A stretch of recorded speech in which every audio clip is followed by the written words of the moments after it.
Before the discipline, before the philosophy, and before the calm control he would later become known for, Bruce Lee was a restless young man shaped by noise, pressure, and constant confrontation.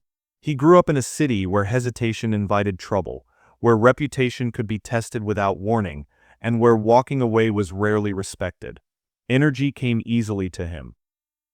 Control did not. Long before fame, long before mastery, one street fight forced Bruce Lee to stop and look inward. It was not the most violent encounter of his life, nor the most dramatic. There were no crowds cheering and no clear victory to celebrate.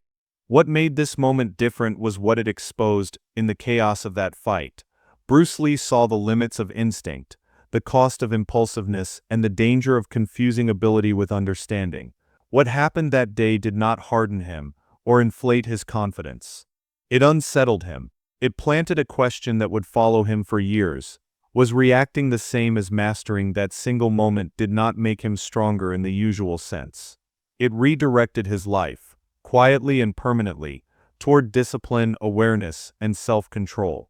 Bruce Lee grew up in an environment where confrontation was part of everyday life. The streets were busy, crowded with people moving in different directions, carrying different pressures. Space was limited, patience was thin, and misunderstandings could escalate quickly. In such a setting, reputation mattered because it often determined how others treated you. Being ignored or disrespected could invite trouble, and hesitation was rarely rewarded. In this world, conflict did not always begin with anger. Often it grew from circumstance. A look held too long, a word misunderstood, or a challenge implied rather than spoken could be enough. Fighting was sometimes about defending space, sometimes about protecting image, and sometimes about being acknowledged in an environment where attention was scarce. It was a way people asserted presence when other forms of control felt unavailable. For a young person growing up in this atmosphere, these encounters became normal. Physical confrontation was not viewed as extreme or rare. It was simply one of the ways problems were handled. This reality shaped how young men understood strength and respect. Being able to stand your ground carried weight, even when it came with risk. As a teenager, Bruce Lee absorbed this environment fully. He was energetic and restless, always in motion. His confidence came naturally, fueled by his athletic ability and quick reactions. He enjoyed testing himself, measuring his limits, and proving what he could do. Physical expression felt like freedom, and the streets offered endless opportunities to use it. Bruce Lee was already training. He was learning techniques and developing coordination, but his discipline had not yet settled into structure. Training existed, but it was not yet guided by a deeper philosophy. Skill was present, but direction was still forming. He knew how to move, but not always when or why. The streets became an extension of this learning, though in a far less controlled way. There were no rules, no agreed boundaries, and no guarantee of safety. Encounters unfolded unpredictably, shaped by emotion, crowd reaction, and circumstance. Confidence was tested not in isolation but under pressure. This environment rewarded boldness. Stepping back could be interpreted as weakness. Acting quickly often felt safer than waiting. These patterns shape behavior without conscious choice. For someone like Bruce Lee, whose energy and ability were already strong, the pull of these moments was difficult to resist. Yet this same environment also carried risk. Without structure, encounters could spiral. Outcomes were uncertain. What began as a display of confidence could end in consequence. These experiences slowly exposed the limits of relying on instinct alone. Bruce Lee's confidence at this time was real, but it was still forming. He trusted his speed and athleticism, but had not yet learned how to control situations beyond immediate reaction. The streets did not offer guidance, only feedback, and that feedback was often harsh. This setting shaped his early understanding of conflict. It taught him that strength mattered, but it did not yet teach him how to use it wisely. It showed him the value of presence, but not the importance of restraint. These lessons would come later. The environment around him was not cruel by design, but it was unforgiving. It did not pause for reflection. It responded to action, not intention. For a young Bruce Lee, growing up in this world planted the seeds for change, even if he did not yet recognize them. Before discipline took root, before philosophy emerged, this environment formed the raw foundation of his experience. It gave him confidence, but also exposed the cost of acting without direction. The streets tested him openly, without rules or mercy, and in doing so, prepared him for a lesson that would soon alter his path. The fight did not begin with intention or planning. It unfolded the way many street confrontations do. Slowly at first, then all at once. It started with words casual at first, then sharper, a comment taken the wrong way, a response that carried more meaning than expected. Tension settled into the space between people before anyone fully realized what was happening. In environments like this, situations escalate quickly. The presence of others changes everything. Faces turn, attention gathers, conversations quiet down just enough for the moment to feel exposed. Once eyes are watching, pressure increases, expectations form without being spoken. What might have ended quietly now carries weight. Crowds form naturally around conflict.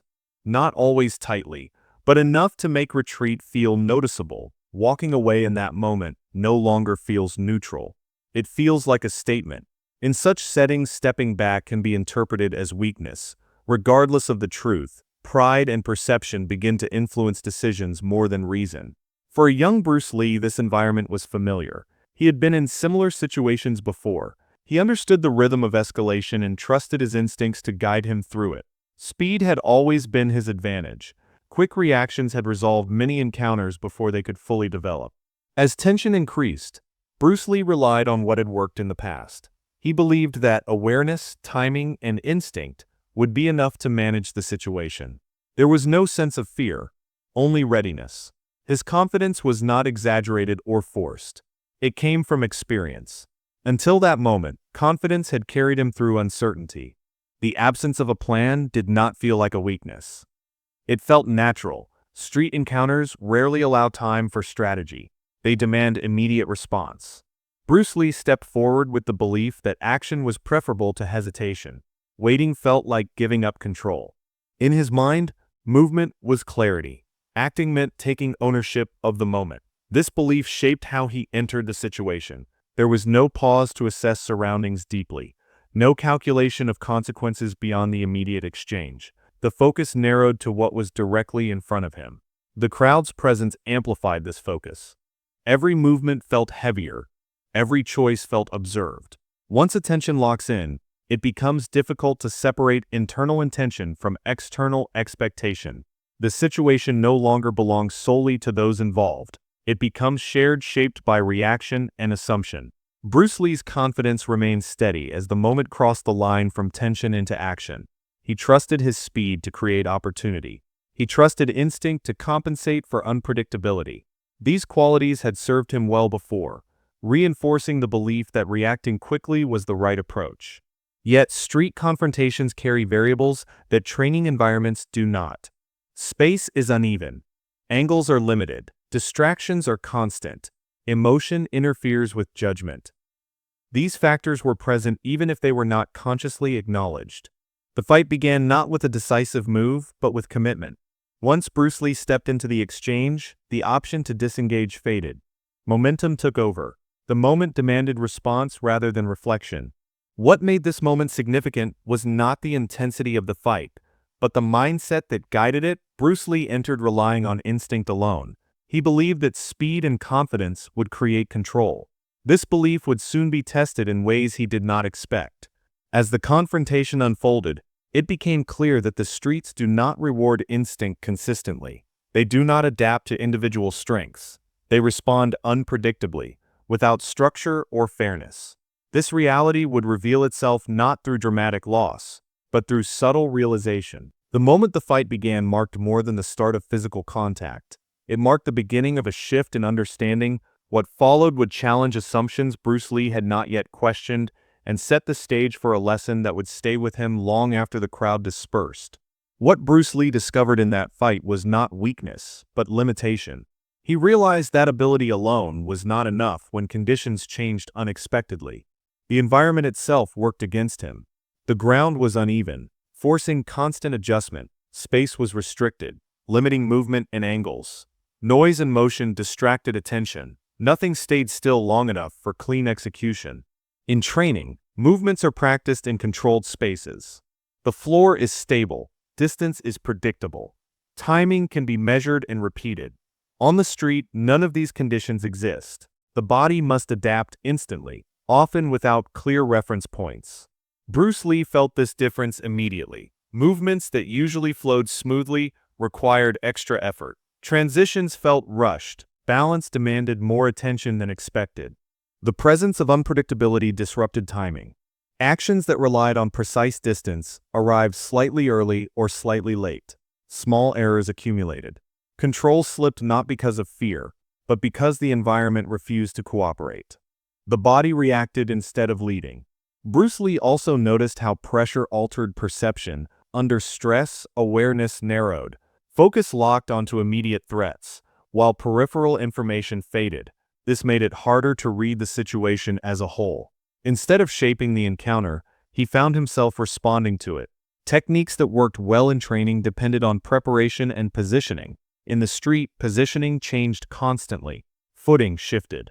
People moved unexpectedly. The body could not settle long enough to apply techniques cleanly.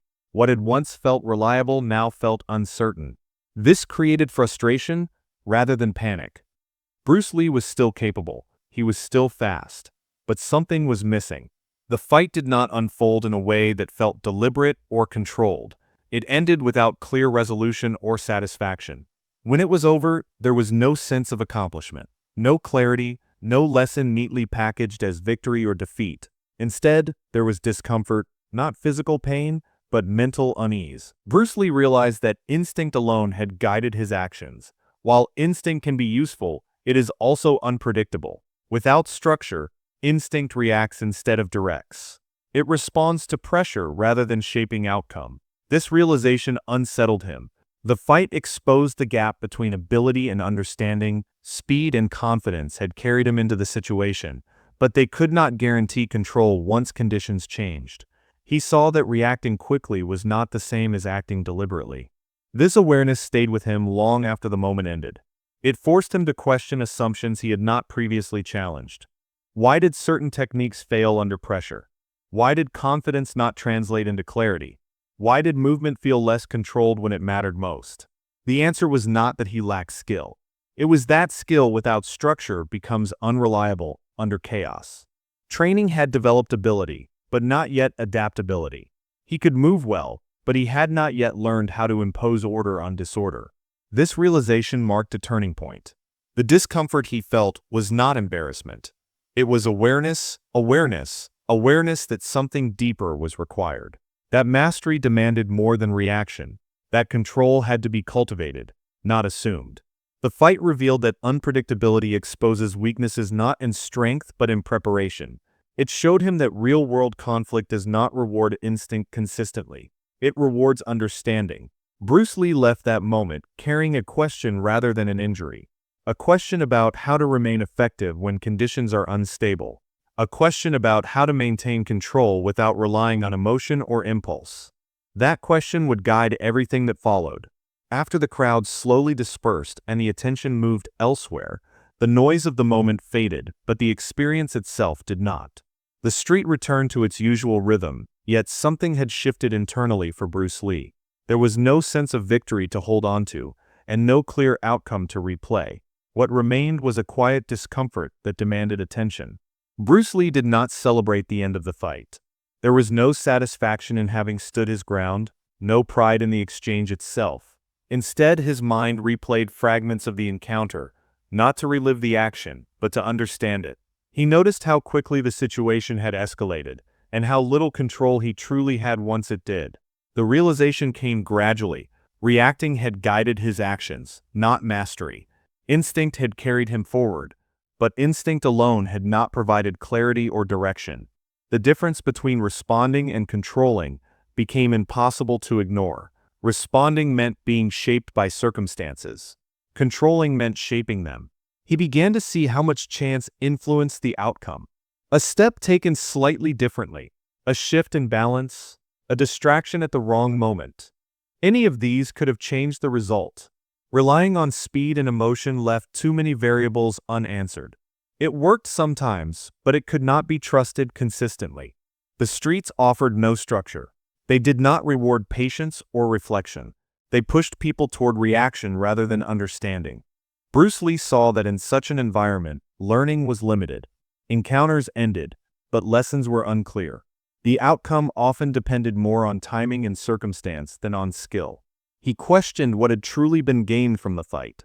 Winning or losing seemed less important than the conditions that made it happen. Why had words escalated into action? Why had attention from others influenced his choice to engage? Why did walking away feel harder than stepping forward? These questions unsettled him, not because they weakened his confidence, but because they challenged it. He realized that confidence without control could lead anywhere, including places he did not want to go. Speed without awareness could resolve one moment and create another. Bruce Lee also recognized the absence of safety in such encounters. There were no rules to prevent escalation, no boundaries to limit harm, no opportunity to pause and reset. The streets did not allow for growth. They allowed only for reaction and consequence. This understanding weighed on him more than any physical impact could have.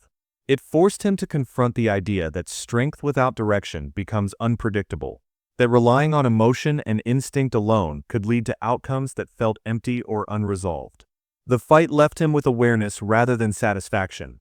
It revealed that mastery could not be found in chaotic exchanges. It required intention, discipline, and the ability to choose engagement rather than be pulled into it. This realization disturbed him deeply. It did not fade with time. Instead, it lingered, quietly reshaping how he viewed conflict, confidence, and control. It unsettled him more than defeat ever could have, because it exposed a gap between who he was and who he needed to become. In that space between reaction and understanding, a turning point began to form. That street fight became a clear dividing line in the life of Bruce Lee. It separated who he had been from who he was beginning to become. Before that moment, Bruce Lee tested himself outwardly. He measured ability through action, reaction, and comparison. Confidence was built by facing challenges directly, often without much reflection. After that moment, something shifted. He turned his attention inward. The change did not happen overnight. It began quietly, through questioning.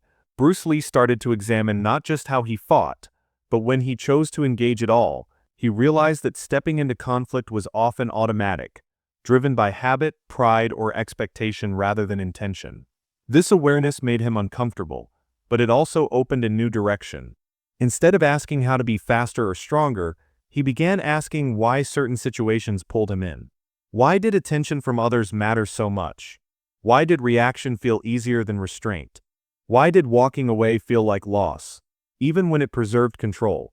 These questions marked the beginning of discipline at a deeper level. Discipline slowly replaced impulsiveness. Bruce Lee began to understand that self-control was not about suppressing energy, but about directing it. Impulse reacts to the moment. Discipline shapes the moment. This distinction became central to how he approached training and life. Structure replaced reaction.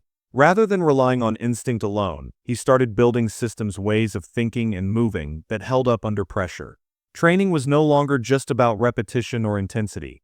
It became about awareness, timing, and decision-making. Each movement had a purpose beyond expression. Bruce Lee's training sessions changed. He paid closer attention to fundamentals. He examined why techniques worked, instead of simply practicing them. He sought clarity rather than exhaustion. This intentional approach allowed him to see patterns he had previously overlooked. Emotion also lost its grip. Where emotion once pushed him forward, awareness now guided him. He learned that emotion narrows perception, while awareness expands it. By stepping back from emotional reaction, he gained a broader view of situations before acting. This shift affected how he viewed conflict itself. Fighting was no longer an outlet for energy or pride. It became something to be understood, not pursued. He recognized that the greatest control comes from choosing when not to engage. Training became intentional rather than emotional. Instead of chasing intensity, he chased understanding. Instead of proving himself, he refined himself. This change did not make him less capable. It made him more precise, more controlled, and more consistent. Responsibility entered the picture. Bruce Lee realized that ability carries weight. Knowing how to act means knowing when not to. He became more aware of the consequences of action, not just physical, but personal and social. This sense of responsibility deepened his respect for discipline. This turning point marked the beginning of a deeper path. A path focused on awareness over impulse, control over reaction, and responsibility over display. Bruce Lee was no longer interested in winning moments. He became interested in shaping himself. The street fight that once felt unsettling now revealed its value.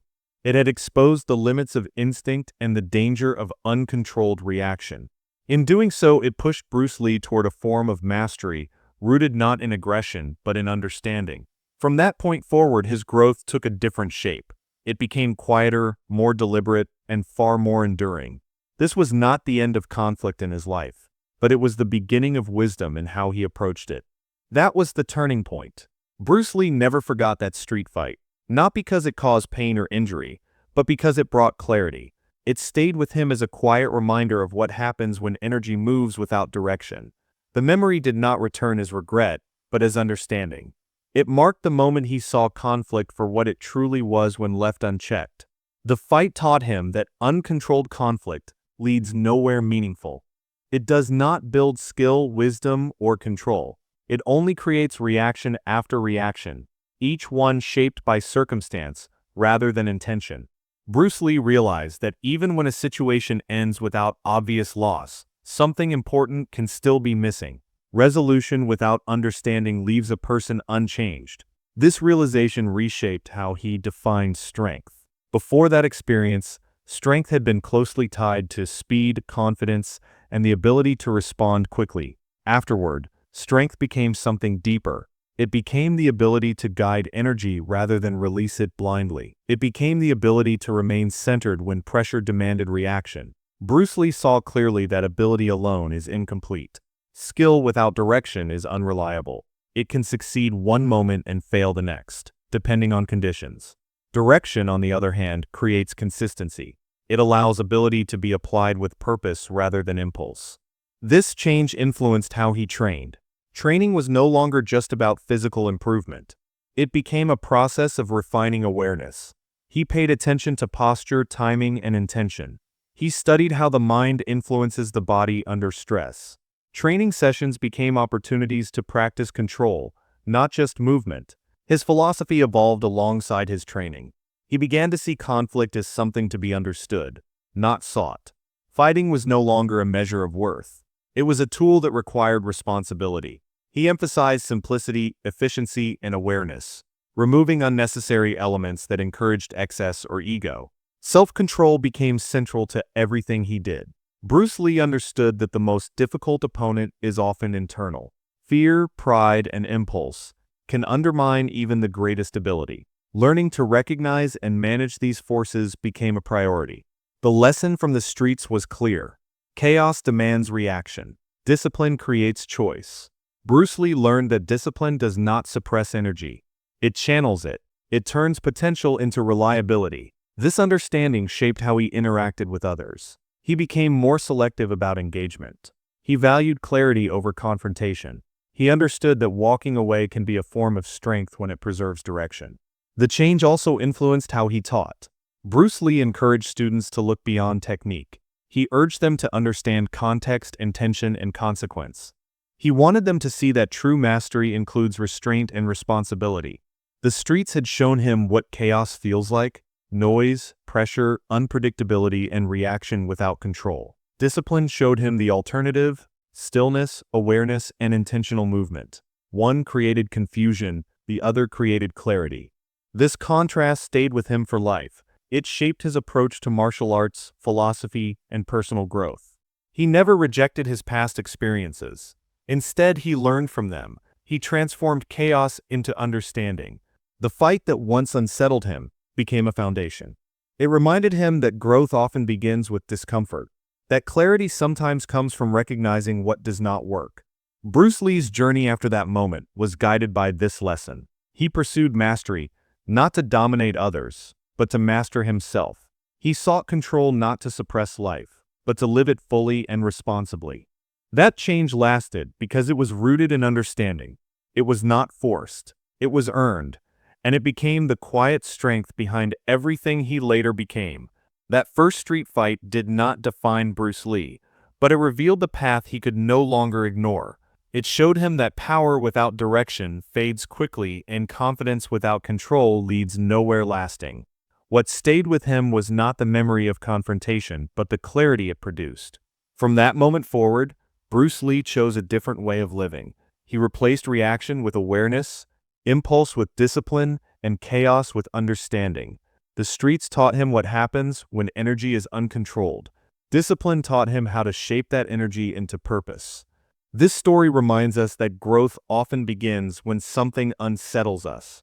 Not every turning point arrives as victory. Some arrive as realization. And sometimes the moment that changes us forever is not the one where we prove ourselves, but the one where we finally understand ourselves.